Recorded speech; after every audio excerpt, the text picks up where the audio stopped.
The ping came through at 0317 ship time, and I was the only one awake to hear it. I had been in the lower lab for 3 hours already, cataloging root samples from the third planetoid survey. It was the kind of work that suited the quiet hours, careful, methodical, requiring the kind of close attention that gets easier when the rest of the ship is asleep and nothing is pulling you away from the task. I liked the lower lab at that hour. It smelled of earth compounds and chemical solvent and filtered air, and the hum of the filtration unit behind the wall was steady enough to feel like silence rather than sound. I had a thermal canister of coffee beside my workbench, real coffee from real beans that I had brought from home, because I could not stand the synthetic version, and the particular smell of it in a room that otherwise smelled of nothing Earth-like made the distance feel smaller than it was. I was reaching for the canister when the tone came through. Low and flat. 2-second intervals. Personal emergency beacon. I set the canister down and pulled the signal source before I had finished standing up from my stool. Salith. He was a Kethari, 22 years old by Galactic standard reckoning. Junior researcher, posted to the Varanthos on the same 4-month rotation as me, assigned to probe retrieval and secondary surface data collection. He was brilliant in the way that very young researchers can be brilliant when they have not yet accumulated enough experience to make them cautious, fast-thinking, genuinely curious about everything, 3 questions ahead of most conversations, with a warmth about him that made him easy to like even when the questions came too fast to properly answer. He had a habit of picking up objects from whatever surface was nearest and turning them in his hands while he thought, and a habit of staying just slightly longer in dangerous places than protocol recommended, because the interesting data was usually right at the edge of the recommended boundary. His beacon was transmitting from the surface of Planetoid 3, the one marked off-limits, the one the Conclave had designated Class 9 hostile. I looked at the beacon marker. It was not moving. A stationary personal beacon in a Class 9 biosphere at 0317 ship time had a limited number of explanations, and most of them required immediate action. The decision arrived quickly. Not because I am particularly decisive by nature, but because the relevant information was already present and the decision it implied was clear. There was one person down there. The Class 9 hostile designation applied to almost every species aboard the Varanthos except me. My biology, my exposure thresholds, the specific way my body handled physical stress in hostile environments, placed me in a different category. Therefore, I was the one who had to go. I pulled my field kit from the locker beneath the workbench. Light rig, environment filter, sample tools. I checked the rig, fully charged. I checked the filter, sealed, all indicators green. I took the sample tools even though I did not expect to use them, because my hand wanted something specific to do while the rest of me finished organizing, and giving my hand a task was simpler than arguing with them. I laced my boots and come the bridge. "This is Voss," I said. Salith's personal beacon is transmitting from the surface of Planetoid 3. It is stationary. I am going down to retrieve him. 8 seconds. Captain Orvash's silences were never empty. They were full of very fast thinking, the rapid assembly and prioritization of multiple considerations. I had learned to read the quality of his pauses in the same way I had learned to read most things on the Varanthos over 6 months, which was carefully and without projecting what I expected to find. Voss. His voice had the particular precision of a person choosing words with deliberate care. Not cold, but controlled. The Planetoid 3 surface carries a Class 9 hostile designation. The cave fauna in the primary survey zone are Mass 7 predators operating on biochemical detection systems. They locate prey by reading adrenal and cortisol signatures from distances exceeding 200 meters. You are not rated for surface operations in that classification. "I know," I said. "I'm going anyway." A longer silence. Then Dr. Vethin's voice came in over the same channel. The ship's senior xenobiologist. He had the deep, deliberate voice of a person who had spent 40 years in field work in environments where precision of language mattered, and who believed, sincerely and with a great deal of evidence behind the belief, that knowledge was the most reliable protection anything could carry. He had spent 40 years trying to give that protection to everyone who would listen to him. Mara. He always used my first name. He said it the way people say names they have chosen specifically because they mean something about the relationship. I have the surface topography data in front of me. The Vorak, that territory, those cave systems, are ambush predators with compound sensory pits calibrated to detect biochemical fear signatures at ranges that make standard avoidance protocols essentially ineffective in enclosed environments. If your body produces a standard stress response on that surface. I appreciate the briefing, I said. I sealed my kit and walked to the shuttle bay. The channel I left open, deliberately, so they could track where I was going. I felt it was the honest thing to do, given that I was doing something that had not been authorized and would not be authorized if I waited for the authorization to arrive. I heard Orvash say something to Vethin as I moved through the corridor. Low and fast, the tone of two people recalibrating a situation quickly. I caught pieces of it, human and unsuitable, and possibly there is nothing to be done about it. But the corridor acoustics were not reliable enough for me to be confident in that last part. The shuttle bay was cold with recycled air. I took my environment suit from the rack and stepped into it with the practiced motion of someone who has done it often enough to do it without thinking about the sequence. Sealed the collar. Ran the system check. All green. I ran the pre-flight on the shuttle manually and brought it online and lifted off at 0329. I ran the descent manually as well, which was within my technical capability, even if it was not listed in my mission competencies. I had been flying shuttles since I was 19. Nobody had thought to ask. The surface came up in the viewport as I brought the shuttle down. Basalt ridgelines, dark and sharply irregular, with cave openings cluster at their bases where the ridgelines met the lower terrain. The bioluminescent mineral in the rock gave the whole landscape a faint green-white glow that was eerie from altitude and would be useful once I was on the ground. Salatha's beacon was 240 meters north-northeast of the nearest flat landing surface. The shuttle came down hard enough to feel, and I was through the door before the landing struts had finished extending. The air pressure against my filter was immediate, ammonia-dense, heavy with particulates, the kind of atmosphere that would leave chemical damage in the respiratory system within minutes without the right equipment. I switched my light rig to forward cast and started walking. The terrain was harder on foot than the scan had suggested. The basalt was fractured and uneven, with sharp drops between levels and narrow gaps between ridgeline formations that required angling sideways to pass through. I kept my pace steady and purposeful. Not fast, not slow. The pace of someone who knows where they are going and intends to get there without wasting movement. On the ship, they were watching my suit feed. I knew this the way you know things that do not require direct confirmation, because the ship had a quality of gathered attention when something serious was happening, a compression of activity and focus that you learned to feel through the soles of your feet if you paid attention to the ship as a whole system rather than just your own section of it. By now, Orvash would be on the bridge. Vethin would be at the science terminal. The rest of the crew would have been pulled from their bunks not by any official alarm, but by the change in the ship's rhythm, which your body learns to read before your mind does. They would all be watching Mara Voss walk across a Class 9 biosphere in the early hours of ship time.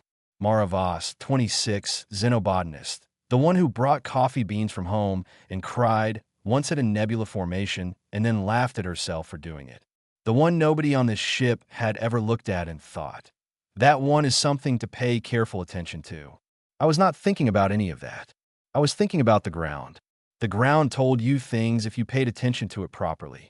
The rock dust around the cave openings was disturbed in patterns that were too directional, too consistent in their spacing, to be explained by the planetoid's low surface winds. The scrape marks on certain basalt faces were worn smooth in a way that suggested regular contact from something moving at consistent height and pressure. There was a smell, present even through the filter, heavy and organic and faintly metallic in the specific way of certain large predators when they have moved through an enclosed space and left their chemistry in the air. My grandmother had taught me to read a forest by its smell when I was 9. Different world, different forest. Different organism producing the chemistry. The method was the same. Something large had been through this area recently. I adjusted my light rig to a narrower beam and kept walking. 160 meters from the landing flat, the cave mouth opened in the base of a ridgeline, wider than the scan had shown, easily 4 meters across, the ceiling tapering inward to about 2.5. I stepped inside without slowing. The light quality shifted immediately. My rig's narrow cast gave me clear visibility to 15 meters, and beyond that the bioluminescent mineral in the cave walls provided a softer ambient glow, cold and blue-green, the kind of light that makes everything look very still even when it is not. It was a good surface to read shadows against. I noted this and kept walking. At 20 meters in, I heard a sound. Very small. A breath being carefully controlled by someone who understood that sound was dangerous right now. "I am here," I said quietly, into the open channel. "I can hear you. Stay exactly where you are." A silence with a specific texture. Then Voss. And then, a beat later, in a voice that was doing considerable work to remain controlled. "There is something in here with me, between me and the entrance. I cannot see it, but I heard it move about 4 minutes ago, and it has been still since." "I know," I said. "I can smell it. How far back are you?" "30 meters. Maybe a little more. I found the probe, I had the data, and then it came in behind me while I was still in the back section." I pressed myself against the wall. It stopped, and it has been still. A very careful exhale. "It is still out there, between you and me." Still was worse than active. Still meant the assessment phase. The animal had located Salith, read his chemistry, determined that the prey was contained and not going anywhere, and settled into wait. Apex ambush predators in enclosed environments were often patient. They had evolved in conditions where patience returned better results than urgency. I kept my breathing at exactly the rate it had been when I walked in from the surface. Not controlled, not managed, just what it was. I walked forward. On the ship, Dr. Vethin had stopped talking. He had been narrating the biology of Vorak in enclosed environments to whoever was in earshot, their sensory range, their detection methods, the documented outcomes of unprotected encounters at close range. He had been doing this as a way of processing information, externalizing the data to organize it, the way his mind had worked through crises for 40 years of field work. Then I had said I can smell it, and he had stopped. Nobody filled the silence around him. They all watched the suit feed. I moved through the cave with my rig at narrowcast, and my attention distributed across the full space around me. Ceiling height and its changes, floor surface and its angles, the position and dimension of every wall. Not calculating each thing deliberately. Receiving all of it continuously, the way you receive the layout of a room, you know well when someone turns the light off. Something below, the thinking was tracking all of it without being asked. The Vorak came into the range of my rig's light at 22 meters. 6 meters of predator, body low, oriented at an angle to me, presenting the minimal profile of something that is gathering information rather than committing to a direction. Its compound sensory pits were along the jaw structure, and even at this distance, I could see the tissue around them moving, reading the air, reading the chemistry of whatever had walked into its territory. It had been reading Salitha's fear response for however long it had been in the cave. Then I had walked in, and it had turned from Salith to me. I held still. I let it read for 2 full seconds. Whatever it was finding was not what it was calibrated to expect from something my size and my species build. I set my rig to the pulse frequency I had noted in the technical appendix of Vethin's surface fauna briefing several weeks earlier. It had been listed as a data point in the Vorak section, sensory disruption band, identified during initial survey of their home system, flagged as a theoretical field application that had not been tested. I had read it with the rest of the briefing, once, carefully, filed under things that might matter later. I walked forward, not running, not hesitating, walking at the measured pace of someone going somewhere. Walbametras. The Voraka's sensory pits flattened against the jaw structure. Threat reassessment, the notes had called it. The animal pausing its existing behavior model to build a new one, because the existing one was not accounting for what it was detecting. I had never seen this response before. I recognized it immediately. 8 meters. Solith was behind the Vorik and to the left, visible now on my rig spread. Young, a scratch on his arm from where he had pressed himself into the cave wall.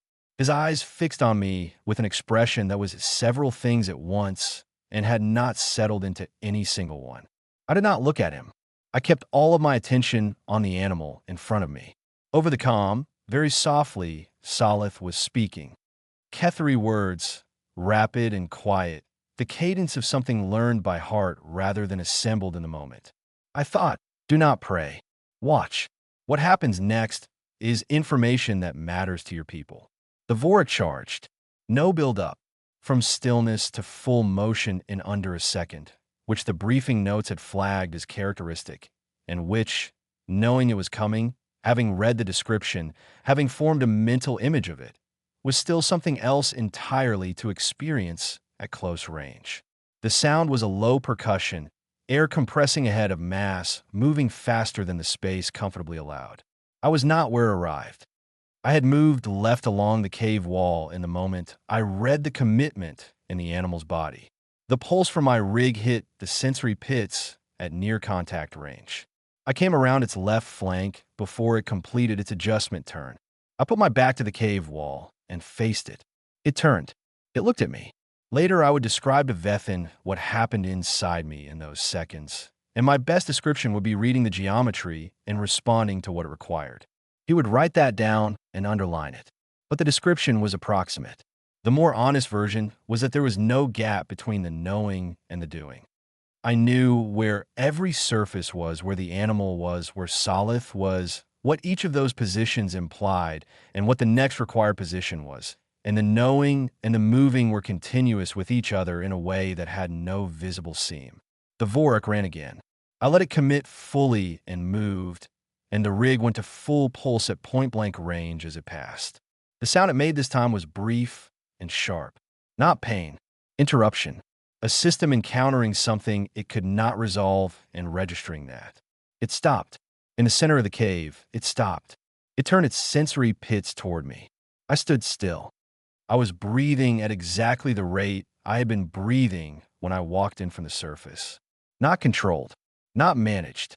My cortisol had spiked briefly at the first charge and had already come back down and kept going, settling into something that was not calm and was not fear and was older than either of those. My hands were steady. My chest was level. The Vorik read me. It held on whatever it was reading for longer than I expected. Then it stayed where it was. I stepped to the right. One step, measured and deliberate. I placed myself between the animal and the left cave wall, opening the space on the right side. Enough room for a Ketheri of Solith's build to pass without coming within 2 meters of the animal. Solith, I said quietly. Move to the entrance now. Left wall. Low and steady. Once you start, do not stop. I heard a move. The Vorika's sensory pits tracked the motion sound, and in the same instant, I stepped forward. One step. Forward. Deliberate. Not aggressive. Simply present. Here. This is the relevant direction. It held on me. Solith reached the entrance.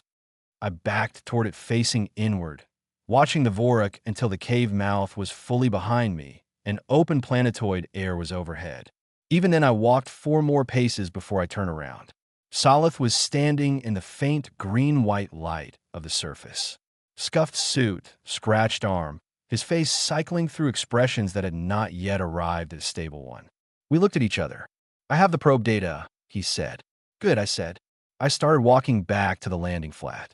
He followed. I noticed he kept 2 steps behind me without seeming to decide to do it, and I noticed he kept glancing sideways at me with the expression of someone trying to understand something they do not yet have an adequate framework for. I did not have anything useful to say to that, so I said nothing. The comm channel had been silent for 1 minute and 50 seconds. Orvash's voice, when it came, had a quality I had not heard from him in 6 months. Careful in a new way. The careful of a person who has just discovered that an assumption they were carrying was heavier than they knew. Voss, he said, bring him home. Yes, Captain, I said. In the background, I heard Vethin exhale. Long and very slow. The sound of someone releasing a breath they had been holding while they watched something change the shape of a thing they thought they had already understood. When I came through the airlock with Solith at my shoulder, the corridor was not empty. Most of the crew had gathered, not arranged, not standing in any ordered way, but clustered in the kind of loose, unplanned distribution that happens when people have drifted towards something and then run out of space to drift. They were where they had ended up while watching the suit feed, and not one of them had moved back to their stations when the alert resolved, because the alert resolving was not the interesting part. The interesting part was still happening, and what it was exactly was something none of them had finished deciding yet. 14 species. 14 pairs of eyes doing the same thing with the same information, which was trying to fit it into the model they held of the world and of me and of what I was, and finding that the model and the information did not fit cleanly. I unclipped my environment seal and set my kit on the equipment rack. Solith needs his arm looked at, I said. Surface abrasion from contact with the cave wall. Probably minor, but it should be properly assessed. The room stayed still for a moment that lasted slightly longer than it needed to. Then Orvash gave a single nod, and the ship's ordinary functioning came back in stages. Crew members finding tasks, monitors being checked, the alert status dropping from active to standard monitoring. The ordinary machinery of a situation being resolved, and the next situation being prepared for. I went back to my lab. My root samples were still laid out under the analysis light, where I had left them at 0317. I sat on my stool and looked at them for a moment. Then I picked up my sample tool and went back to cataloging. The samples still needed to be cataloged. There was no reason to delay them further. I worked until first meal. The ship settled back into its sleep around me, or the version of sleep that ships have at that hour, which is not quite the same as silence, but is the closest thing to it. I did not think much about the cave.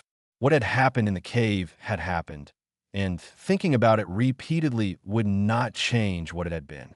The samples were more productive to think about.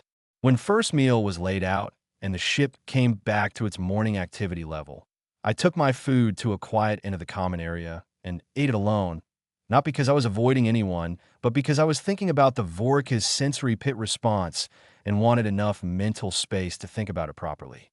The flattening of the tissue when I had walked forward. The exact moment when the assessment phase had shifted into something else. I had seen it happen, and I wanted to understand what had produced it. I was still thinking about this when Dr. Vethin knocked on my cabin door at 0730.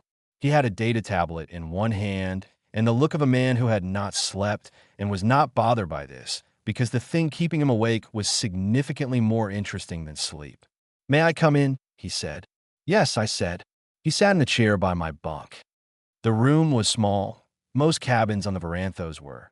And with both of us in it, the space felt dense with whatever he had brought in with him, which was the energy of a person who has been calculating something significant through the night and reached a point where the calculation needed someone else to look at it. He placed the tablet on his knee and looked at me. He had looked at many things with that particular expression in 6 months. Organisms under magnification. Atmospheric data from difficult survey readings. Biological samples with unusual characteristics. The look of someone taking a thing apart with their attention in order to understand how it was put together. He had never aimed that look at me before. "I pulled your bio read from the suit during the encounter," he said. "I expected you would," I said. "Your cortisol elevated at initial visual contact," he said, briefly. "The first moment the animal came into your rig's range. Spiked within normal parameters for human fear response. The system flagged it as expected." He paused. "And then it dropped." I waited. "Not to baseline," he said. "Below baseline. Your heart rate followed the cortisol curve downward rather than continuing to rise as the encounter escalated. Your muscle microtremor signature," he glanced at the tablet, "was flagged by the monitoring system as an unclassified state. The notation attached to the flag says, 'No prior match found in biological response database.' Efficiency pattern not consistent with known combat training profiles or any cataloged threat response signature." He looked up. "The system cannot identify the mechanism," he said. I looked at him. "Neither can I said. "Exactly. But you were aware of it while it was occurring?" he said. I thought about how to answer this accurately, because it deserved accuracy. "I was aware of what I needed to do at each moment," I said. without planning it ahead of the moment. It was more like I searched for the right comparison. You know how, when you know a physical space well enough, you know where everything in it is even in complete darkness, without thinking about it, because something below the thinking is keeping track. He wrote something on the tablet quickly. The handwriting of someone who does not want to lose the exact shape of a particular phrase. Yes, he said. Continue. The information was just available, I said. Every surface in the cave, the distances, the direction and speed of the animal, where Solith was, what each of those things meant for the next half second. It was not a calculation. It was more like it was already there. I was reading it rather than constructing it. He wrote again. I need to show you something, he said. He turned the tablet toward me. The screen had a document on it, dense, long, annotated with dates and location tags and species designations. He had been working on it through the night. I searched the Conclave archive, he said. 6 months of cross-referencing, starting from your bioread data, then going outward to every recorded incident involving human biochemical response in threat scenarios. Not military personnel, not trained security operatives of any kind. Civilians. People with no formal preparation for the situations they found themselves in. He scrolled slowly. The list was long.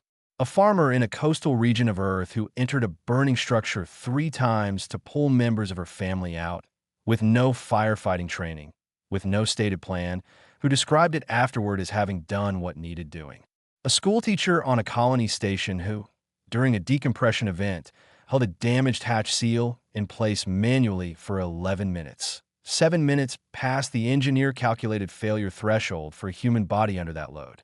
She described it afterward as having not noticed the time passing. A cargo accountant who navigated a freighter through an asteroid field for 6 hours after both pilots were incapacitated, using a basic manual and what he later described as a feeling he already knew the ship. All of them flagged as anomalous, Vethan said. None of them connected to each other. Nobody had searched for the pattern. I looked at the list for a moment. They are not anomalous, I said. No, he said quietly. I'm beginning to understand that. He set the tablet back on his knee. What I have been trying to formulate through the night is the mechanism. And I keep arriving at this. Every intelligent species the Conclave has documented built its civilization by creating distance from its pre-civilizational survival architecture, suppressing the instinct, domesticating the animal that came before the thinking being. The wild thing in the center of the biology was contained and managed and built over. He paused. Humans did not do this, he said. No, I said. You built everything on top of it rather than over it, he said. Yes, I said. The language, the cities, the medicine, all of it on top of the thing that was already there. Not replacing it, not suppressing it, giving it other work to do and building everything else above it. And so when the thinking is not fast enough, the thing underneath opens its eyes and handles the situation. Because it is still there. It has been there the whole time. Vethan was very still. And it is very good at what it does, he said. Because it is very old, I said. And it has been doing this for a very long time. And it did not survive that long by being tentative about it. He wrote on the tablet. He wrote for a long time. I sat with my hands in my lap and let him write and thought about the Vorik stopping in the center of the cave and reading me and not understanding what it was reading. I thought about the bear when I was 12. The forest above my grandmother's house, the tall, dark pines that went back for miles into the mountain slope. I had been walking behind her on the trail, and she had stopped without warning, and I had nearly walked into her before I stopped as well. And then I had seen the bear. Close. Much closer than any protocol would have endorsed. A large male, standing at the edge of the trail where the pine shadows ended, looking at us. My grandmother did not run.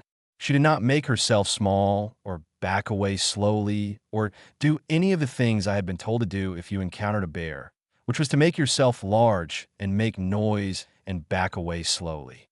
She stood and looked at the bear with her full attention. Not defiant, just present, just there. The bear looked at her. Then it turned and walked back into the pine shadows at a pace that was unhurried, as if it had remembered something elsewhere it needed to attend to. My grandmother watched it go, and when it had disappeared into the trees, she turned to me and said, "It knows what you are." That is all it was doing. Making sure it knew.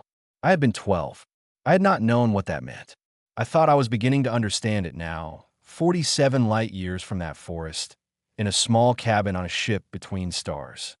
Vethin left eventually, after an hour of careful questions and honest answers. I answered them as accurately as I could, which sometimes meant saying I cannot describe it precisely, and sometimes meant saying it is more of a sense than a thought, and sometimes meant simply, I did not decide to do it. It happened, and I was doing it. He thanked me when he left. The thank you had the texture of an apology inside it, though it was delivered as a thank you, and I accepted it accordingly. At midday, Orvash called a crew meeting. I was not included. I knew it was happening because the ship had a specific quality when most of its crew were gathered in one place with focused attention, a kind of compression that you learned to notice if you paid attention to the ship as a whole rather than just your own portion of it. I sat at my workbench in the lower lab and continued through the sample backlog and let the ship have its meeting. I thought about what they were probably covering. A model that has been given information that does not fit the model needs to be revised. That is not unkind. That is accurate. If the situation were reversed, if I had discovered something about a crewmate's biology that was significantly different from what I had understood, that implied different capabilities and different risks and different considerations in our shared environment, I would want time to think about it properly. I would want to go through the data and restructure my understanding of what the situation actually was. The crew of the Varanthos were careful and thoughtful beings. They would do what careful and thoughtful beings do when the information changes, which is revise the model to fit the information rather than adjusting the information to fit the model. I was not offended by the meeting. I was thinking about the Vork again, actually, when a secondary alert came through. I heard it on the hull integrity monitoring channel before the main alarm sounded, because I had noted a small anomaly in the hull pressure data that morning and had been keeping a background watch on it while I worked. The anomaly had been slight when I first flagged it, the kind of reading that could mean several things, most of them minor, including simple sensor variants. But it could also be the early signature of a stress fracture developing in a section of the hull, and I preferred to know which it was before it became obvious. Now it was obvious. Lower hull, Section 7. Coolant line, Type 4 compound. A stress fracture of approximately 2 centimeters. Open long enough to have allowed the chemical to begin dispersing into the enclosed maintenance space beyond the threshold for most of the ship's species. I was on my feet before the main alarm finished sounding. The material safety documentation for Type 4 coolant was something I had read in my first week aboard the Varanthos, the same week I had read the documentation for every other chemical compound in the ship's inventory, because it was a long journey and the reading had seemed useful, and my threshold for what counted as useful was apparently quite wide. Type 4 was not acutely toxic to humans at short exposure. The threshold for most of the species aboard the Varanthos was approximately 40 seconds. The human threshold was closer to 8 minutes, with surface tissue effects developing in the final 2 minutes of that window, but no systemic risk within the threshold period. 8 minutes was workable. I pulled the sealant kit from the equipment locker. Applicator, bonding compound, setting strip, monitoring patch. Everything present. I checked the seal on my mouth filter. From the meeting room, through the ship's acoustic system, I heard the change in activity level as the alarm reached them, the gathering of attention, the rapid calculation, the same question being worked through simultaneously by 14 beings who each already knew most of the answer. I did not wait for the conclusion. I was already walking. 3 corridors and a deck ladder to Section 7. I moved at the fastest pace that would still leave my hands steady when I arrived, because the work I was about to do required steady hands, and rushing the approach would take more from me than it saved in time. The smell reached me at the corridor junction before Section 7. Sharp and synthetic, the chemical signature of Type 4 in its dispersed phase, the kind of smell that triggers every receptor available to it and makes your body want to move away from it. I moved toward it. Orvash's voice came over the ship-wide comm as I reached the hatch. Hull integrity alert, Section 7, coolant line fracture. All crew, clear Sections 7 and adjacent. Medical team to standby. We are assessing options. I'm at Section 7. I said into my comm, I am going in. A pause. Brief. Voss, he said. The exposure is within my range, I said. Not comfortable. Within range. I have time. Another pause, different in quality from his earlier pauses. Something completing itself, a decision arriving at its conclusion rather than still being assembled. Understood, he said. I pulled the hatch and went in. The maintenance base was small and densely packed with infrastructure. Pipes, sensor arrays, the load-bearing structural members that ran along the lower hull section. The fractured line was in the port corner. A fine spray of coolant misted from the 2-centimeter crack into the air of the enclosed space in a steady, almost delicate stream. Cold on my skin immediately, then sharper, as the chemistry reached the surface receptors. The skin of my left hand, which was closest to the spray line, registered the beginning of the process that would produce blistering by evening if the medical unit addressed it promptly after. I noted all of this and crouched in front of the crack and opened the sealant kit. The work required what it required. Steady hands, patience, deliberate application of each layer before beginning the next. Consistent pressure to ensure full bond coverage without gaps. I did not rush the setting time, because rushing the setting time would mean the seal did not hold, which would mean the problem remained, which was worse than taking the additional minute to do it correctly. First application layer at 2 minutes and 20 seconds. I'll let it set. Second layer at 4 minutes and 10 seconds. Secondary bond at 5 minutes and 50 seconds. Careful and even pressing the length of the crack to ensure contact at every point. At 6 minutes and 40 seconds, the spray stopped. I applied the monitoring patch over the completed seal and watched its readout for 30 seconds. Pressure stable. Bond integrity confirmed. Seep test negative. I stood up. My left hand was red from the wrist to the middle knuckles. My eyes were watering from the coolant vapor in the air. I took 3 slow breaths through the filter, letting my system register that the acute phase was over, and then I picked up the sealant kit and walked to the hatch and opened it. Orvash was in the corridor. Alone. The corridor behind him was clear. This was a deliberate arrangement, and I understood what it communicated. Give her room when she comes out, do not arrive in force. He had positioned himself at the right distance and with the right posture, and I thought, he has been thinking carefully about this all day, and he's trying to get this particular moment right. He looked at my hand. Medical, he said. Yes, I said. We walked together through the corridor, which was quiet with the specific quiet of a ship that has just come down from an alert state and is still re-establishing its normal activity level. The seal will hold, I said. The monitoring patch will flag any pressure change in the next 6 hours. The sensor nearest the fracture failed 3 weeks ago, and it was sitting in the maintenance queue. It has been moved to immediate priority, he said. Good, I said. We walked another corridor. The meeting, he said. I know what it was about, I said. It is the appropriate response to the information changing. I would do the same. It was not about fear, he said. I want to be clear about that. I know, I said. It was about a model that did not fit the data. Revising the model is correct. He was quiet for a moment. Do you always think about things this evenly? He said. I considered it genuinely. I think most people do, I said.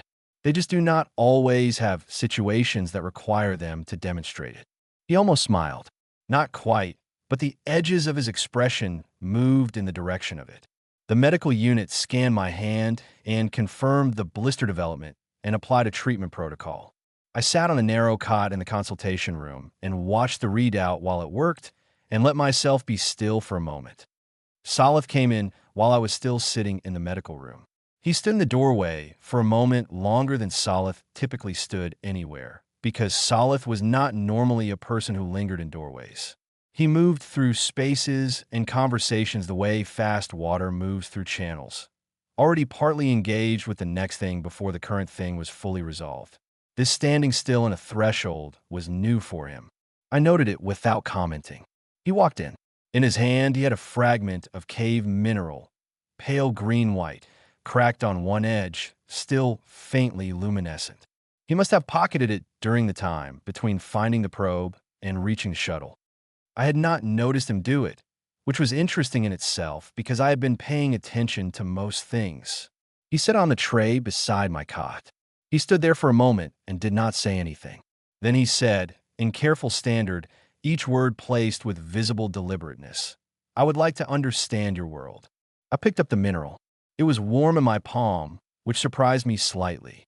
The luminescence in it was faint, the kind of light you can only see properly in the dark, which makes it easy to overlook in ordinary conditions. "It is loud," I said. "All of it, all the time. The weather is loud. The animals are loud. Even the plant life is loud if you have learned to hear it.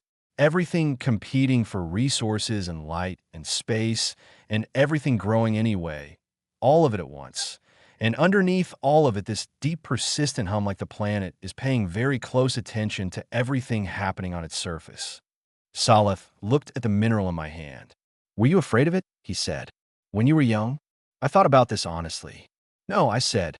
"I did not know it was supposed to be frightening until someone from off-world told me." He was quiet for a moment. "We have been afraid of it for the wrong reasons," he said.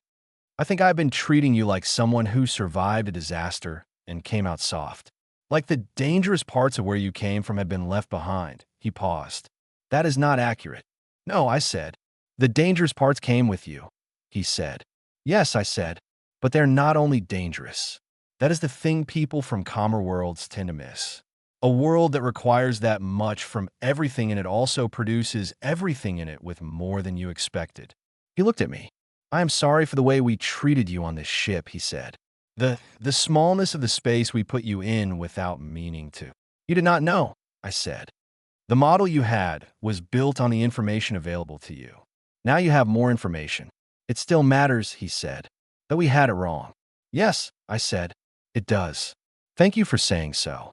We sat together in the medical room for a while after that, in the comfortable quiet of two people who have moved past the awkward part of thing and are now simply present together. The ship went about its business around us. The treatment unit finished its work on my hand and went to standby mode. Eventually, Salif left. He said he was going to file the probe data he had retrieved. Might as well complete that part of the mission, since it was the reason he had gone down there in the first place. I told him the data was worth having. He almost smiled. Others came through the rest of the day. Not all of them, and not in any organized way. They drifted through, one or two at a time, finding reasons to pass by the medical bay or the lab when I was back at my station, or simply stopping without finding a reason. Thek, the ship's engineer, was a being of few words who communicated most effectively through the precise quality of attention she gave to whatever she was doing. She brought a warm drink to my station mid-afternoon, set it on the edge of the bench, and left without speaking. The gesture was clear in the way that certain things are clear without requiring language. Coravel, the navigator, had addressed me primarily in functional minimum for 6 months. Position confirmations, transit calculations, the official language of operational coexistence. She stopped at my station in the late afternoon and said, "Good work today, Voss," for words. But they had the weight behind them of something much longer, something she had been deciding how to say. Pelith, the young communications technician, barely older than Salif, came to my cabin in the evening with the careful directness of someone who has decided to ask a specific question and is committed to asking it. "Can all humans do what you did today?" she said. "The surface recovery, the hull seal. Or are you exceptional within your own kind?" I thought about Vethin's archive list. The farmer, the school teacher, the accountant. Hundreds of recorded incidents, all ordinary people, all flagged as anomalous. None of them connected until someone sat down and looked for the pattern they made. "I'm not exceptional," I said. "That is the important thing to understand about it." She looked at me for a moment. "That is frightening," she said. "Yes," I said, "but probably not in the way you mean right now." She left looking thoughtful. I had the impression she would come back with more questions in the coming days. That was fine with me. Vethin returned in the evening, when the ship had shifted to quiet hours dim. He sat in the chair in my cabin and set the tablet on his knee and looked at me with his assembling the picture expression, which I was becoming accustomed to being the object of. "I found more today," he said, "while you were in the medical unit and back at your station." I kept going through the archive. He showed me a case he had located in the afternoon. A human passenger aboard a colony transport during a decompression event near the outer systems. No relevant training. She had improvised a pressure equalization method using materials from the cargo hold that the trained engineering crew had not considered. The solution had worked. It had saved a ship and everyone aboard. When asked about her decision process afterward, she had said, "It felt like something I already knew how to do." She had been surprised afterward because she had not known she knew it. 43 accounts with that exact phrasing, Vethin said. Something she already knew. Something he already knew. They did not know they knew it until the moment they needed it. He set the tablet down. What is the thing they already know, Mara? What is the mechanism of it? I thought about this carefully. It was the kind of question that deserved careful thought. Everything that came before, I said finally. Every ancestor who survived something that should have ended them. Every generation that learned something hard and passed some part of that learning on. Not as instruction, not as conscious memory, but as something built into the architecture of the body itself. The shape of the nervous system, the thresholds of the response system, what the body considers manageable and what it does automatically when managing is required. I paused. We carry all of them. When we do something that seems to exceed what we should be capable of, we are not doing it alone. We are doing it with everyone who came before us who figured out how to outlast a situation that should have been the end. Vethin was very still for a moment. I do not have language in my field for that mechanism, he said. No, I said. I do not think it fits the standard biological vocabulary well. I will need to develop new vocabulary, he said. He wrote for a long time after that. I sat with the mineral fragment on the shelf above my bunk, where Salith had placed it, and watched the stars through the porthole while Vethin worked and thought about the things I had not thought about in some time. I thought about my father's hands, always slightly scarred, the small accumulated marks of a farming life, of working with physical things that push back, of learning the hard way where the edges of things were. Always capable, not in a trained way, not in any way that had a name or a qualification attached to it. Just capable in the way of hands that had been doing necessary things for long enough that the doing had become part of them. I thought about my grandmother, the forest above her house, the morning light coming through the pines at an angle that made the whole canopy look like something that had decided to be beautiful without being asked. She knew the names of every plant in that forest, the medicinal ones and the poisonous ones, and the ones that were good for nothing except being exactly what they were in exactly the right place. She knew the trails by the way the ground felt different under each one. She could read weather by smell and find water by the quality of birdsong and tell how old a fire was by the cold of the ashes. None of this, to her, was remarkable. It was just knowing where you were and what was around you and what was needed. I thought about the bear the way I had been thinking about it periodically since the cave. What my grandmother had said after it walked back into the trees. It knows what you are. That is all it was doing. The Vorak had done the same thing. It had read me and found something it did not have a category for and had made a decision based on that. Not based on my size. Not based on any tactical calculation. Based on what its sensory pits had found when they were pointed at me and doing what they were evolved to do. It had found something old, something that was very familiar with predators and had a settled and unconcerned relationship with being looked at by them. Vethin closed the tablet eventually and said good night and left. His footsteps were quiet in the corridor outside. I was alone in the cabin. I reached over and took the mineral fragment from the shelf. The light in it was very faint by now. It would probably be gone by morning. These fragments only held the luminescence for a day or two after being separated from the formation. But it was still there, patient and small and real. I lay back and looked at the porthole and the stars moving past in the slow arc of the ship's orientation cycle.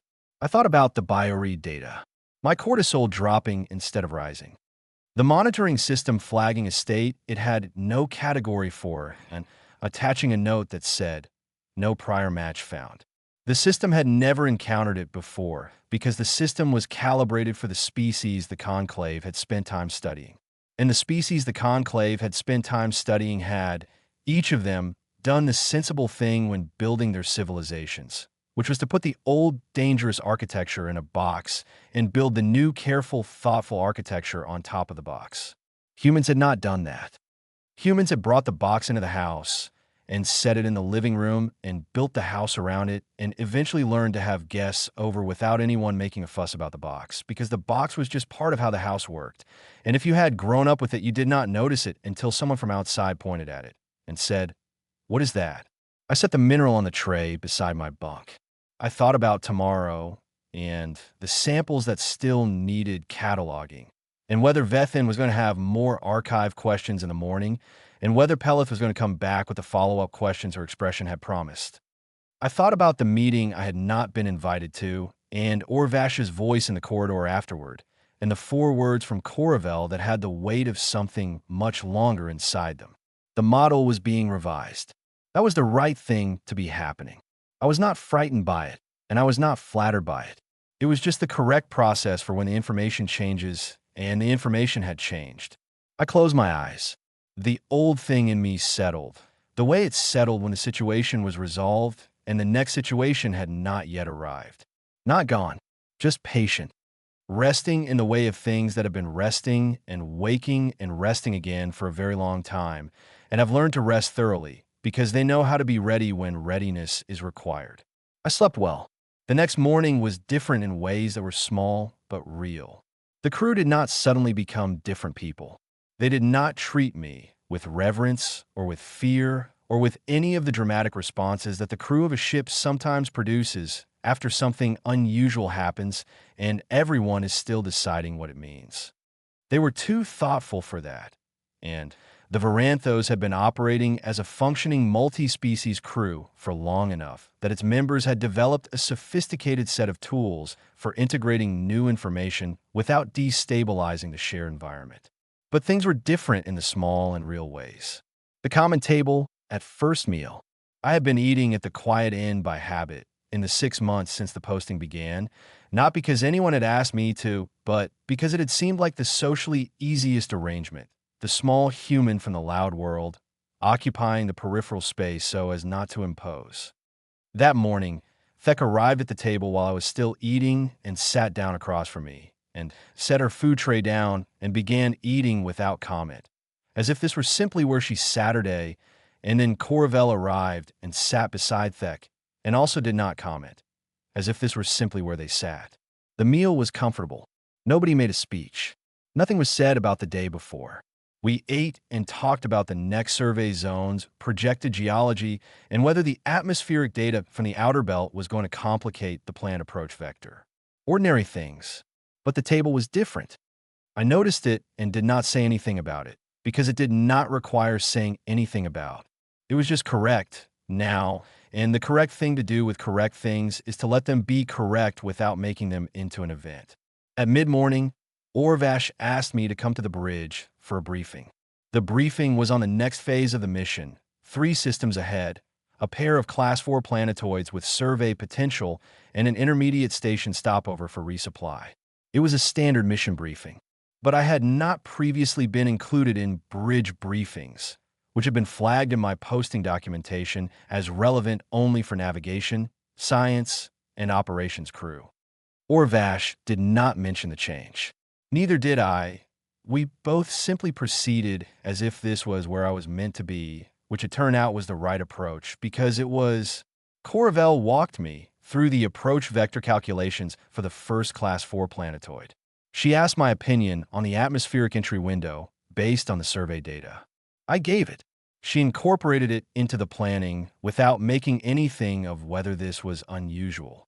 It was not unusual. It was just accurate. That afternoon, Vethin came to the lower lab. He had been in communication with the Xenobiology Division of the Conclave Research Council. He told me, sending a preliminary version of his findings from the archive analysis and the bioread data. The response had come back within 6 hours, faster than the standard response time, which suggested someone on the council end had been paying attention to the preliminary very closely. They want a full report, he said, including the incident documentation and the bioread analysis and a theoretical framework for the mechanism. He paused. They are also requesting an interview with you, if you are willing. I thought about this. Yes, I said. I am willing. It may change some things, he said, for how humans are classified in the Conclave's standard operational protocols. How human crew members are assessed for mission suitability in various environments. Good, I said. The current classification is not accurate. He almost smiled. It was a smaller version of the almost smile than Orvash's, more internal, but it was there. No, he said. It is not. He stayed for another hour, going over the framework he was building for the report. We talked about the mechanism again, adding to what we had said the morning before, testing the language for each concept to find the version that was most accurate and most communicable to people who had not grown up on a death world. It was good work, the kind of work that matters. Before he left, he picked up the mineral fragment from the shelf where I had set it. He looked at it for a moment. He kept it specifically, he said. Yes, I said. That is interesting, he said, from a xenobiological standpoint. The act of preserving an artifact from a near-death experience is a fairly specific behavior. He said it back carefully. I will probably want to talk to him about it. He will have questions for you too, I said. Vethin nodded. He picked up his tablet and his case and walked to the door and stopped. Mara, he said. I looked at him. I have been a xenobiologist for 40 years, he said. I have encountered many things that surprised me. Many organisms and ecologies and biological systems that did not fit my existing models and require me to build new ones. He paused. You're the first time I have had to rebuild a model about a colleague. Is it uncomfortable? I said. He thought about this honestly. No, he said. It is interesting. It is one of the most interesting things that has happened to me in a long time. He paused again. And I apologize for the model that came before this one. You did not know, I said. I know that, he said. I apologize anyway. I accepted it as what it was. He left. The lab was quiet. I picked up my sample tool and went back to the cataloging because the samples still needed to be cataloged and the work was still good and the stars outside the viewport were still exactly what they had always been. The Conclave's response to Vethin's preliminary report arrived in full form 3 days later, and it was not the polite institutional acknowledgement either of us had been expecting. It came as a priority communication, flagged at a level that required Orvash to receive it formally on the bridge, and that generated a secondary notification to Vethin and a third to me. I was in the lower lab when my comm unit signaled, still working through the sample backlog from the third planetoid survey, and I looked at the priority flag, and then I set my sample tool down and walked up to the bridge. Orvash was there, and Vethin was there, and the communication was displayed on the main screen in the kind of formal layout the Conclave used when it wanted to indicate that a thing mattered. The Xenobiology Division of the Research Council had not merely reviewed Vethin's preliminary findings. They had assigned a senior review panel. The panel had spent 2 days cross-referencing the bioread data, the archive analysis, and the incident documentation. And their response, detailed and careful and written with the specific language of people who understand that what they are saying is going to be repeated and interpreted many times, said that Vethin's initial theoretical framework was substantially correct. Humans were not anomalous within their biology. Humans were anomalous in their relationship to their own biology. The distinction, the response explained, was significant. The Conclave's existing classification system for human operational suitability in various mission environments had been built on the assumption that humans, like every other documented intelligent species, had constructed their civilization at the expense of their pre-civilizational survival architecture, had traded the instinct for the institution, the reflex for the protocol, the old thing for the new thing. All of the mission suitability ratings, all of the exposure parameters, all of the documented operational limitations that had governed how human crew members were assessed and deployed across 40 years of Conclave-documented interspecies missions had been built on that assumption. The assumption was incorrect. The panel was recommending a comprehensive review. Orvash read it twice. I watched him read it twice and watched the small adjustments his expression made as he worked through the implications of what he was reading, and I thought, he is a very good captain. He has been a good captain through this entire situation. He has been making the correct decisions, even when the correct decisions were ones that required revising something he had previously been certain of. How long will the review take, he said. Several months, at minimum, Vethin said. The documentation is extensive and the implications are wide. There are missions currently in progress with human crew members operating under the existing classification parameters. Orvash looked at the screen. We should send our full data set immediately, he said. Yes, Vethan said. And Voss, or Vash, said, the interview they requested. I am available whenever they want to schedule it, I said. He looked at me. Is there anything you wanted to say to them? I said. Before the interview. Anything you would want the panel to know that they might not get from the documentation. He was quiet for a moment. Tell them what you told me in the corridor, he said. About the model. About revising it correctly. Yes, I said. He went back to the communication. I watched him for a moment and then left him to it because he had things to do, and so did I, and the work that needed doing did not require both of us to be in the same room for it.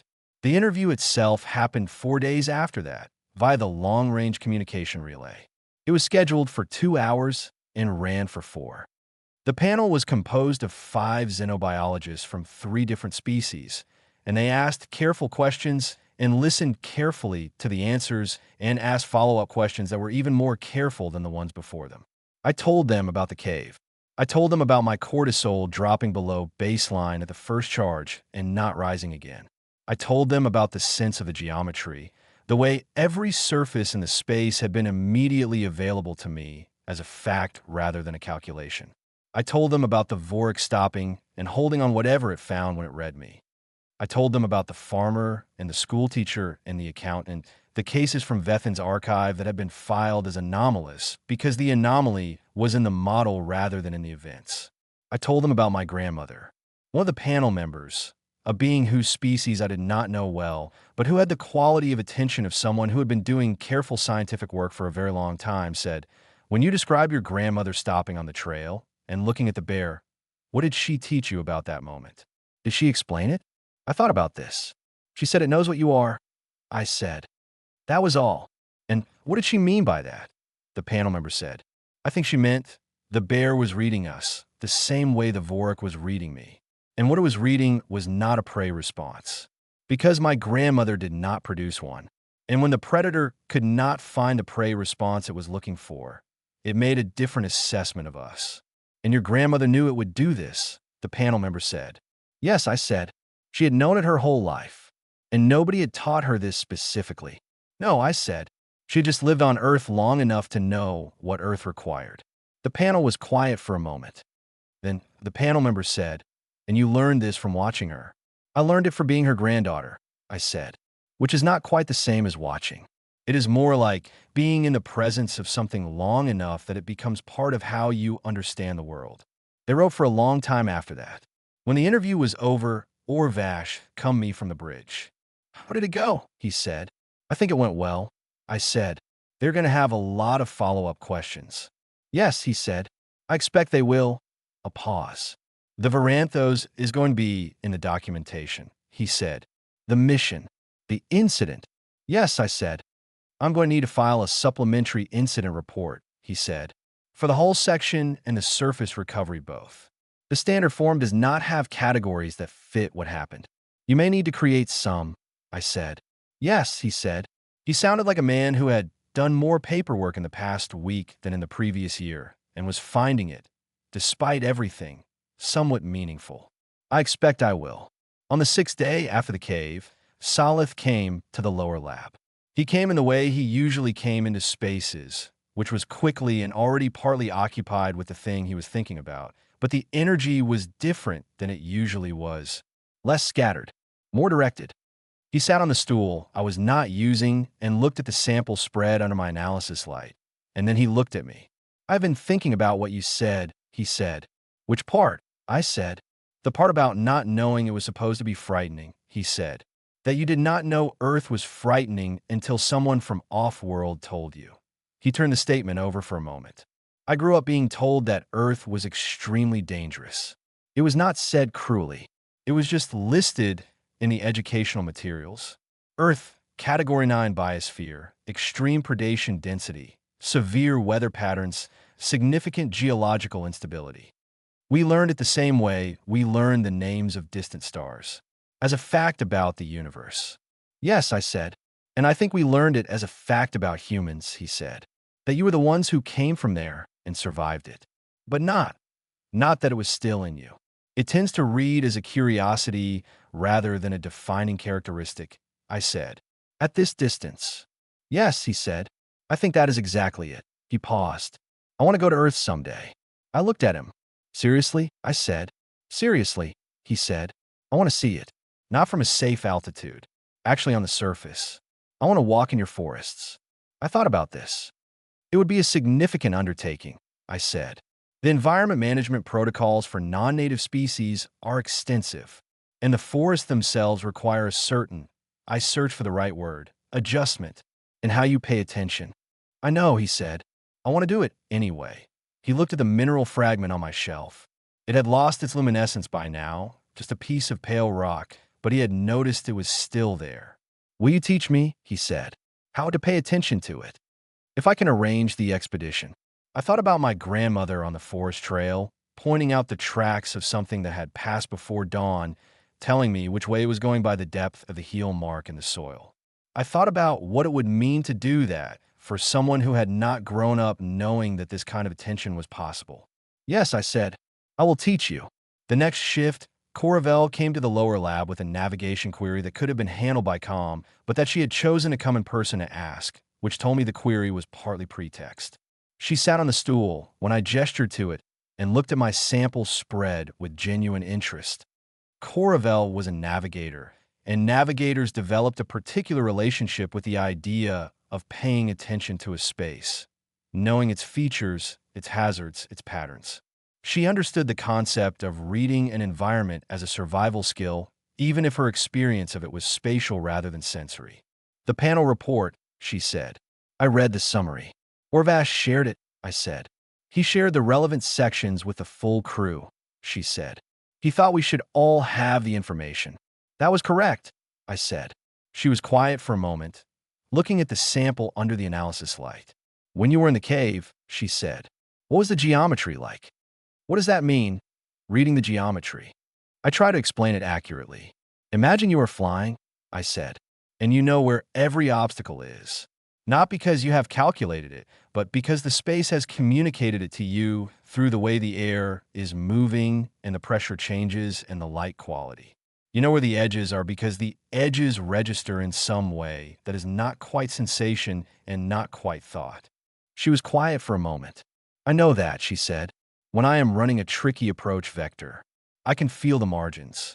Yes, I said. That. But your version is in the body, she said. Not in the ship's sensors. Yes, I said. My version is what we had before ships. She thought about this. That is remarkable, she said. It is ordinary, I said. That is the point of it. She nodded slowly. The nod of a person adjusting a map rather than acknowledging a destination. She left with a thoughtful expression that I thought would probably produce more conversations over the coming weeks. I found I was looking forward to those conversations. On the 8th day, Orvash called a mission briefing that was different from the others. It was not different in its subject matter. It covered the approach to the next survey zone, the expected planetoid classifications, the operational plan for the first week in the new system. All standard. But the crew assembled for it was not the same configuration as the crew that had assembled for previous briefings, because this briefing included me not as an observer or as a specifically requested specialist, but simply as a member of the operational crew who was expected to be there. Nobody commented on this. Orvash had not sent an explanatory note about it.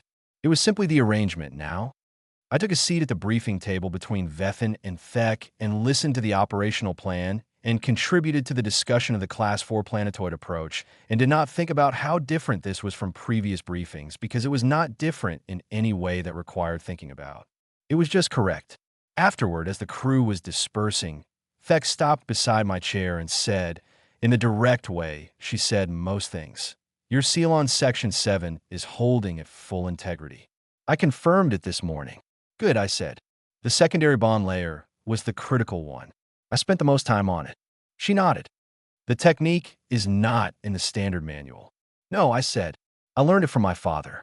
He used it on irrigation pipe.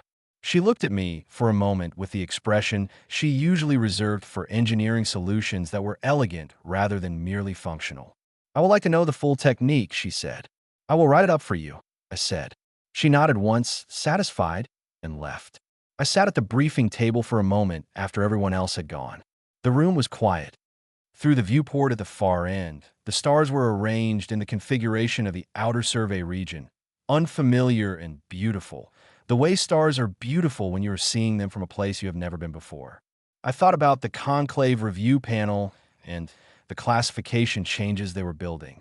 I thought about the 43 incident reports with the same phrasing, something I already knew how to do. I thought about the farmer and the teacher and the accountant, all ordinary people doing extraordinary things because the extraordinary was always there, waiting under the ordinary, quiet and ready. I thought about what it would mean when the review was complete and the new classification parameters were in place. Not just for me, for every human crew member on every conclave mission, for the assumptions built into every environmental protocol, every operational plan, every mission brief that had been designed around the model of the soft human from the dangerous world who had left the danger behind when they left the world. A lot of things would need to be reconsidered. I found I did not feel any particular urgency about this. The reconsidering was going to happen whether I felt urgent about it or not. And the important thing was that it was going to happen correctly, with the right information, the right methodology, the right kind of careful revision that starts from the question, what does the data actually show, and works forward from there. I picked up my tablet from the briefing table and walked back to the lower lab. My coffee had gone cold while I was at the briefing. I heated it in the unit beside the filtration system and sat on my stool and picked up my sample tool. The root samples from the third planetoid survey were almost completely cataloged. 3 more days of work, and they would be done, and then the samples from the fourth survey would be waiting, and after that the first samples from the new system, and the work would continue the way work does when it is good work. Not because it has to, but because it is worth doing. I drank my coffee and thought about forests and bears and old things that never entirely sleep. 2 weeks after the cave, the Varanthos entered the new survey system. It was a 4-star system, 2 main sequence stars in close binary orbit and 2 dwarf companions at distance, which created a gravitational arrangement that had produced a set of planetoids unlike anything in the previous 3 systems. The survey data from the approach showed at least 6 bodies with potential Class 4 or higher biosphere designation, 2 with atmospheric chemistries that Vethin called the most interesting data I have seen in 20 years of fieldwork. The mission suddenly had more material to work with than the original projections had suggested, and the energy on the ship shifted in the particular way it shifts when scientists are confronted with more than they expected of the thing they came looking for. I was glad for it. Not because I needed the distraction.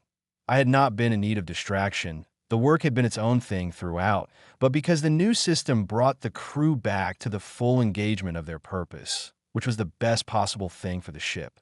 A crew operating at full intellectual investment in their mission is a ship that functions well, and the Varanthos have been running slightly below that level in the aftermath of the cave and the hull breach. Not from any failure, but simply from the energy that goes into processing something significant and filing it correctly. The new system gave everyone something new to file. My own work expanded accordingly.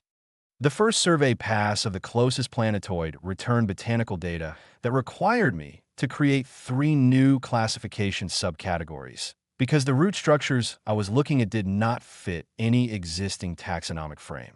Vethin was doing the same thing with the fauna data from the second body, creating new descriptive systems on the fly, writing the framework as he populated it, which was how field xenobiology worked when it was working at its best. We had a standing hour of overlap every morning now, Vethin and I, where we compared notes not just on the new system data, but on the framework he was building for the conclave report. He had moved past the initial theoretical structure and was in the phase of documentation where every statement needed to be tested against the data, every claim supported, every implication traced through to its conclusion. It was careful work. It was satisfying in the way that careful work is satisfying when you know it matters. On the 4th day, in the new system, Salith came to the lower lab again. He came in his usual quick way, but with more purpose than before. He had something specific he wanted to say, and he had come to say it rather than a circle around it.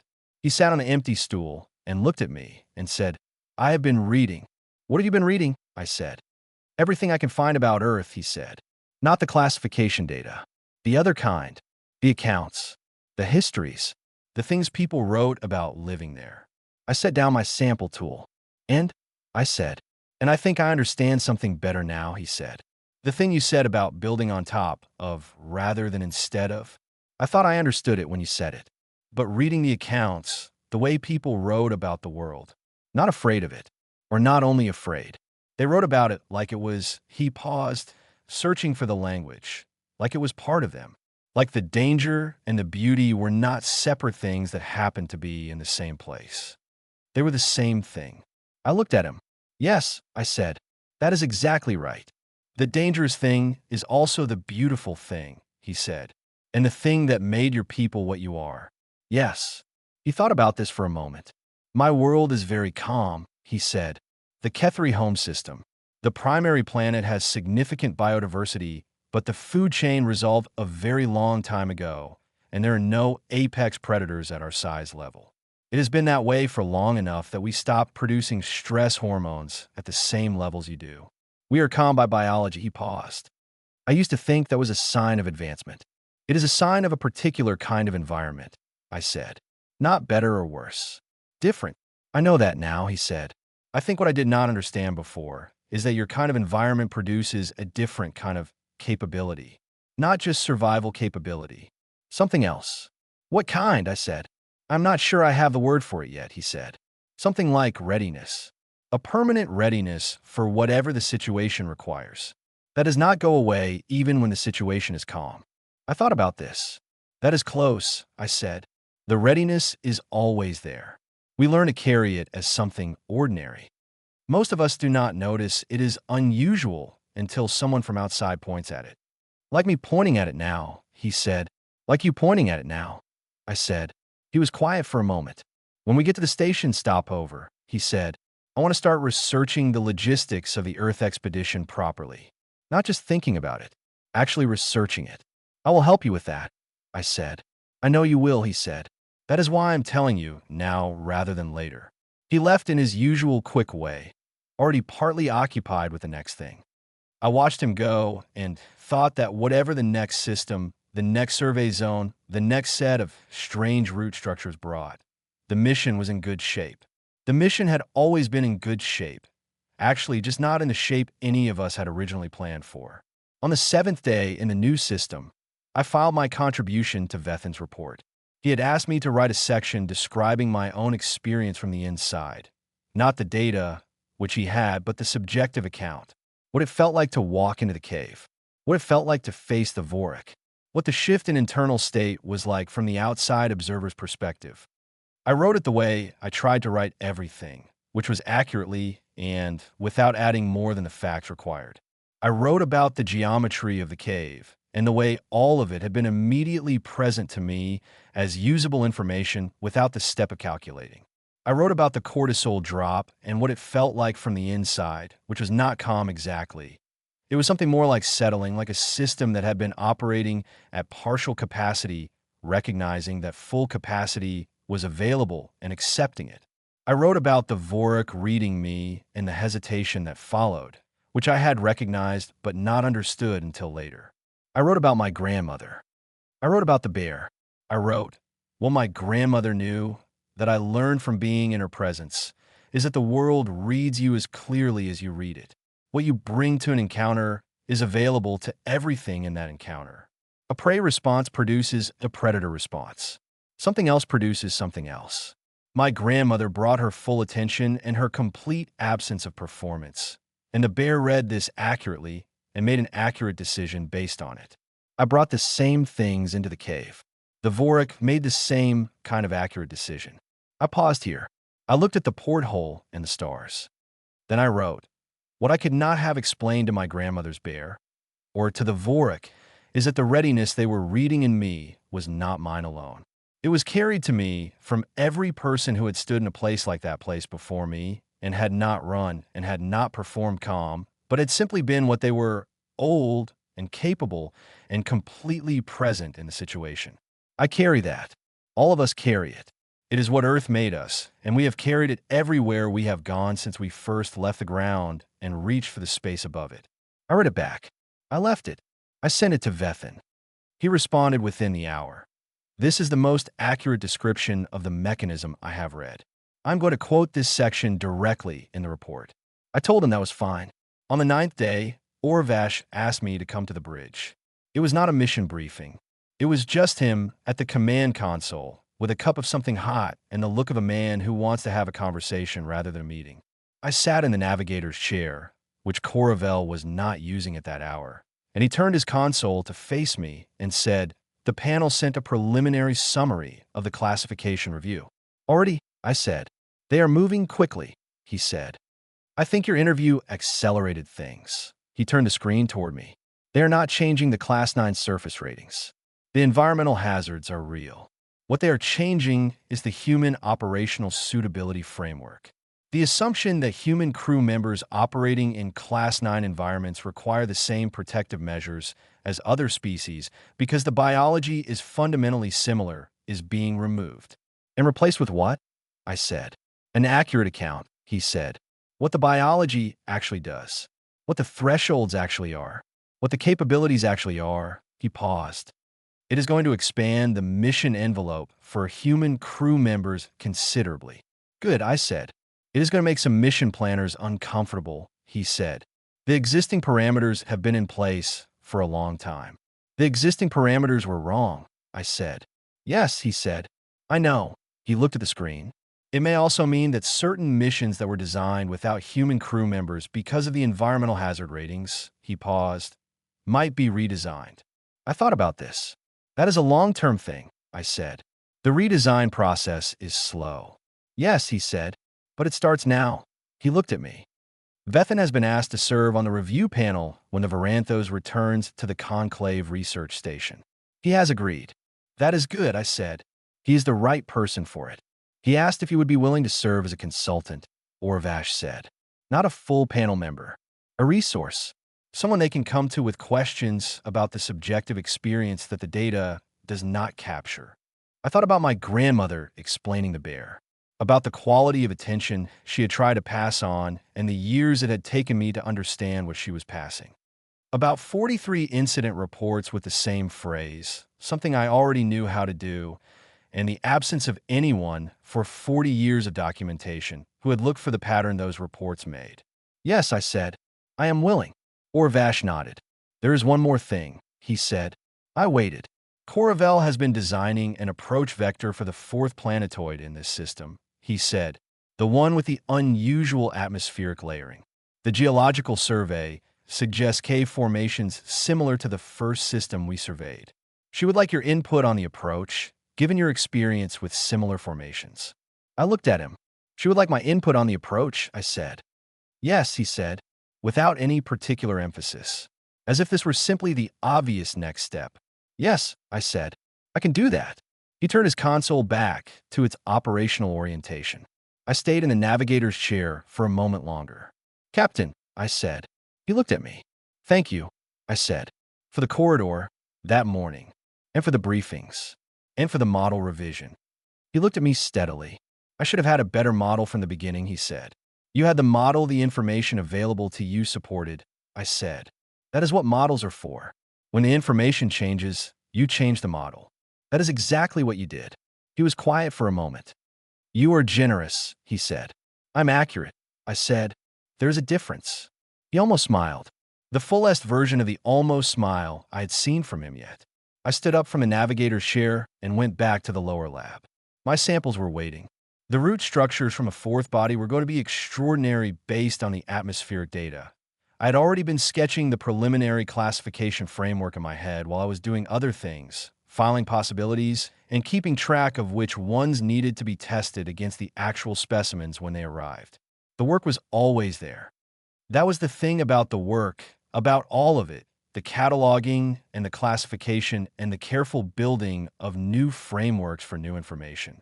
It was always there, patient and available, the way the old thing in me was patient and available, waiting for the situation that required it. That evening, alone in the lab after the ship had gone to quiet hours dim, I picked up my mission report for the final time. I had been adding to the notable incidents section in small increments all week. A sentence here, a clarification there. building it up the way you build any careful document from the inside outward, adding precision where the earlier language had been approximate. I read through the whole section from the beginning. It was accurate now, as accurate as I could make it. I scrolled to the last entry and read it again. I had written it the night after the cave and had left it because it was right then and I wanted it to stay. It was still right. I wrote one more line below it.